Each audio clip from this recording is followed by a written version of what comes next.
Hi, all you lovely people out there. I hope you're doing okay. I hope you're getting a chance to enjoy some of that sunshine that seems to be trying its best to break through the clouds. This morning I've been reflecting on what I'm spending my time with and the things that are going on in my day really, and how busy my mind is, and it just occurred to me really, the need for a bit of reflection, a bit of reflective meditation, and to just, in amongst all those phone calls and speaking to people and the things that we're busying ourselves with in our days, whatever they may be, it's important to take time to just stop as well, to just stop and be with Christ, and maybe not say anything to God, and maybe not even hear God say anything to us, but to just sit in his presence and let him just wash over us is so important, especially at a time like this, to feed our souls. And so today I wanted to share with you a little bit and read to you a little bit out of a book called Awakenings. I'm afraid that's the kind of mirror image, but you get the gist. It's Awakenings by Hilary Faith Jones. It's a lovely book. And I wanted to read to you today a special piece that's based on the story in Matthew 26 about the woman with the alabaster jar and her encounter with Jesus. So just take a moment now to just stop and to just let God wash over you as we spend time in the presence of Jesus. The anointing. The light began to drop. Cool shadows filled the spaces between the streets. Houses beckoned with warming glows and voices dimmed within, except for one, where doors were opened so the night air could cool the heat, and kitchen noises were swallowed by chatter that rose and ebbed into the darkening sky. She wasn't sure why she had come, but like the shadows, moved amongst the crowd until she found the window, and then gazed upon the men reclining as they dined. Twisted round to scrutinise the one they called the healer, confessed to feeling disappointed, for like the others, he was so ordinary. But as she turned away, the man looked up. Their eyes met, and the gaze was caught, and suddenly life was held, noise was dimmed, heart was slowed. And in that gaze, she wanted to close off her world and rest with him, wanted him to know her in a way that man could not, wanted to give but needed him to ask. And the man watched and waited, and when she finally allowed, read her soul, understood her ugliest, delighted in her purest, seeing all, forgave, filled, loved, and his smile welcomed her home.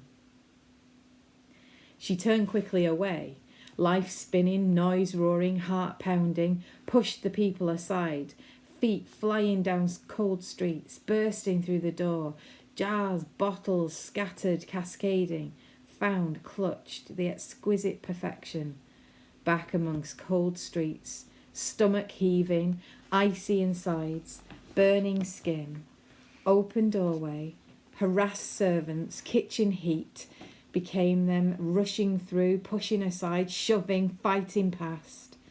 Men talking, mouths open, robes white, skin brown, night heat, icy inside, burning skin, turmoiled heart.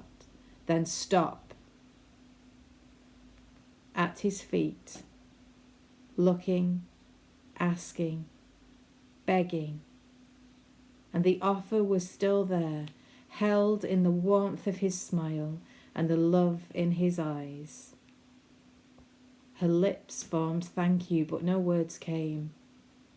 Her breathing caught, physically wrenching up from the emptiness inside, welling and growing until the sound filled the room, overflowed, poured out in waves, shattering, body breaking, beyond human bearing, terrorizing the room of men.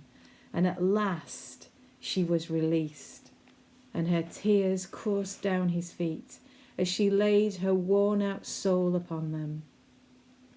And having gone beyond, it was as if her whole being, her whole awareness, everything that could be awakened within her was suddenly, acutely, piercingly made aware of the vastness, the brilliance, the source, the Magnificat of all being. And in that moment, she saw, sensed, became open to the living and the dying of this man. And death suddenly swamped the room, and her heart thudded at the enormity of the task before her, and in the trembling of her fingers slipped and shot through the fragile glass, and liquid streamed out through her hands and fell onto his feet. And the sweetness filled the air and bathed the room and touched upon them all. And the woman gazed at the deep slivers that slit her hands and at the beauty that flowed out, and looked at the man who understood, and reality came rushing in, and it was over, it was done. Gently she drew her hair around his feet and wiped them tenderly, and kissed them once again in final acclamation. She straightened up to face the room of silent men and stepped amongst them, her eyes not seeing fear or hate, but only God reflected in the light. Then at the door she stopped and turned and looked back one more time to the man they called the Christ. And slowly, wonderfully, beautifully, from the depth of her being, she laughed. Jesus Christ, my gracious friend, I am yours and you are mine. Thanks be to God. Amen.